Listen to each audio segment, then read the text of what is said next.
going on, everybody? Welcome back to another video, and today we're going to be recapping Game 70 of the year for your Winnipeg Jets up against the Edmonton Oilers. The Jets have 98 points here on the season, looking to hit the 100 mark with a win today. Will they be able to do it? They're playing the Edmonton Oilers, a very strong team. However, Hart Trophy candidate Leon Draisaitl is not in this game. But without further ado, let's get on into this one. Just a little over 5 gone here in the first. Careless pass in the neutral zone. Here comes Edmonton the other way. And Skinner rips this one. Top corner on Connor Hellebuyck. Maybe one you kind of want to have back. I don't really know if Hellebuyck was expecting that shot there. But it is 1-0 Edmonton. A little bit frustrating early on.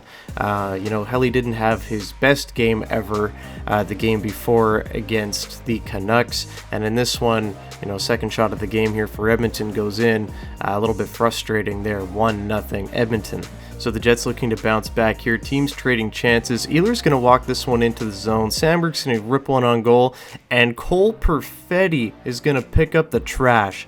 The Jets tie it up at 1, and what a tear Cole Perfetti has been on over his last 20-25 games. Turned into a real legit top 6 player, and really makes no mistake here. Take one more look at this. Ehlers carries it in.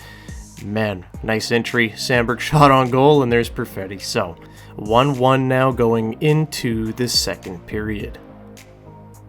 A pretty uneventful first period carried on into the second period, also very uneventful to start here. But McDavid carries it in, throws it in front, and I don't know how this one goes in, but it is Jeff Skinner's goal.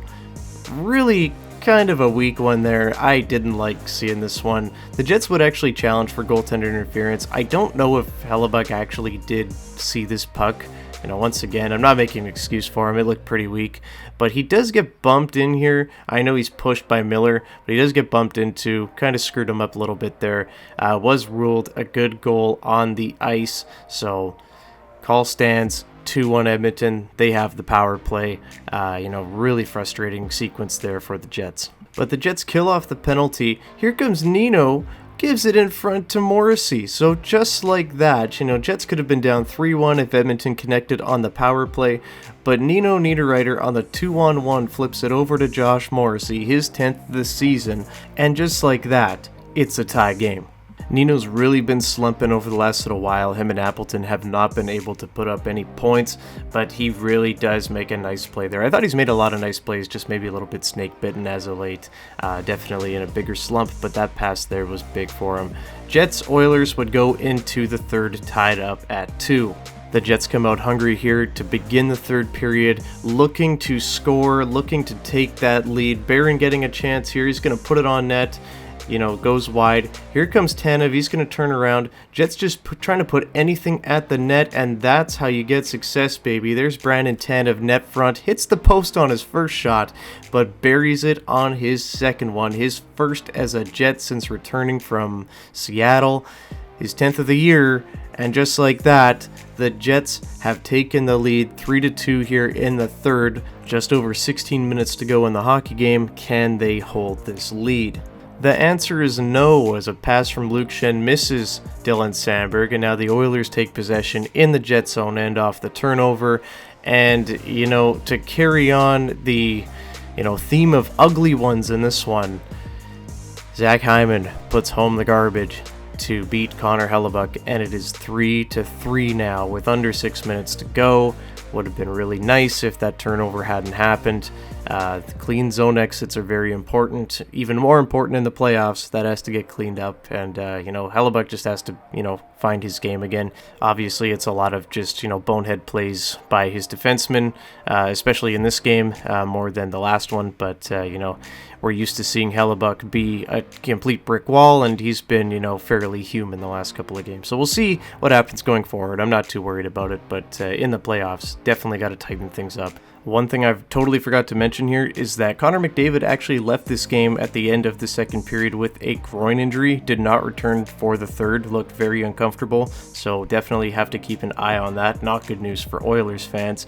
And under 5 minutes to go, Calvin Pickard came into the game as Stuart Skinner got pulled by the concussion spotter. So Calvin Pickard comes in and is pretty much 55 minutes in cold, no warm-up, no nothing, against this Jets team. as we head into overtime. The top line might not have played fantastic today, it might have been an ugly one, but in overtime, Mark Scheifele and Kyle Connor know what to do. Beautiful entry, by the way, by Morrissey, and Kyle Connor's going to finish this one off from the pass from Scheifele. 4-3, your winner, Kyle Connor. These guys are dynamite, but look at Morrissey here. Look at the turn, the spin, the zone entry, giving it to Scheifele, created all that space for Scheifele and Connor to work, and yeah, this one's over. Not a pretty game whatsoever by either team. It ends in very pretty fashion, however, but yeah, Jets escape with one today, and just got to be happy to get the 2 points up. 10 points on the Dallas Stars now, as Jets have 100 points, joining that club. Dallas with 90. Feel like the West is pretty safe, feel like the Jets have won it, but you gotta keep the pedal to the floor here for the next few games and make sure there's no chance of losing that West title. The Big Ol' Shining Star Award today is going to be going to Josh Morrissey, because despite the chaos around him, he was one of the players that looked very calm. It was a toss-up today between Ehlers and Morrissey, but I gotta give it to Morrissey.